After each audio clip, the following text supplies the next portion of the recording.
আসসালামু আলাইকুম ভিউয়ার্স। মাঝে মাঝে আপনার মন যখন খারাপ থাকবে তখন একটু প্রাকৃতিক রাজ্যে ঘুরে আসবেন। এই যে দেখতে পাচ্ছেন আমাদের প্রিয় হামিদ ভাই কত সুন্দর করে তার সময়টা কাটাচ্ছে, সাথে অন্যরকম এক মুডে দাঁড়িয়ে আছে। দেখতে পাচ্ছেন ইউসুফ রাজু ভাই, বাহ কত মিষ্টি হাসি। আসলে তারা দুজনেই খুব ব্যস্ত লোক। এই ব্যস্ততার মাঝেও তাদের সময়টাকে, তাদের মনটাকে একটু ফ্রেশ করার জন্য আর কি। দেখছেন কত সুন্দর আমাদের প্রিয় ভাই হামিদ ভাইয়ের হাসি।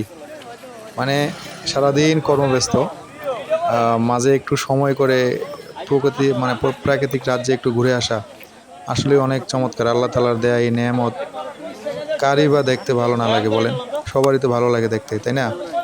তাই আপনার কাজের ফাঁকে যখন একটু এরকম সবুজ শ্যামল সোনালি জায়গায় ঘুরে আসবেন, তখন আপনার মনটা আসলেই অনেক অন্যরকম একটা অনুভূতিতে আপনি চলে যাবেন। আর তখনই আপনি উপলব্ধি করতে পারবেন আসলে জীবন কি, জীবনের সুখ দুঃখ। এই যে দেখতে পাচ্ছেন ভাই মনে হচ্ছে লাভ দিবে, আসলে বিষয়টা তা না। সে ছবি তুলছে উপরে দাঁড়িয়ে। আচ্ছা, এই যে দেখতে পাচ্ছেন সবাই ঘুরতেছে, মানে সবাই একটু সময় করে তার ফ্যামিলি নিয়ে, তার মানে পরিবারের সাথে যারাই থাকে সবাইকে নিয়ে একটু মাঝে মধ্যে ঘুরে আসে বিভিন্ন জায়গায়। অবশ্য এখন যেই ভিডিওটা যে দেখতে পাচ্ছেন এটা হচ্ছে আমাদের গাজীপুর সাফারি পার্ক। তো আমাদের এই গাজীপুর সাফারি পার্কে সাফারি পার্কের ভিতরে যারা আসছেন তো আসছেন, আর যারা এখনও আসেননি, আসলেই অসম্ভব সুন্দর। ভিতরে এক মনোরম পরিবেশ, যেন প্রকৃতিকে হার মানায়।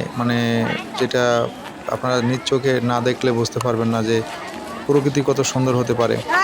ন্যাচারাল, সাথে মনোরম পরিবেশ, সব কিছু মিলে আর কি অন্যরকম এক জায়গা।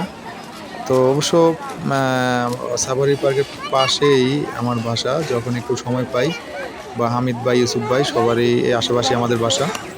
তো যখন একটু সময় পাই আমরা আসলে একটু ঘুরে আসি, মনটা একটু ফ্রেশনেস মনে হয় আর কি, ফ্রেশ ফ্রেশ লাগে। তো ধন্যবাদ সবাইকে এতক্ষণ আমাদের সাথে থাকার জন্য। আসসালামু আলাইকুম।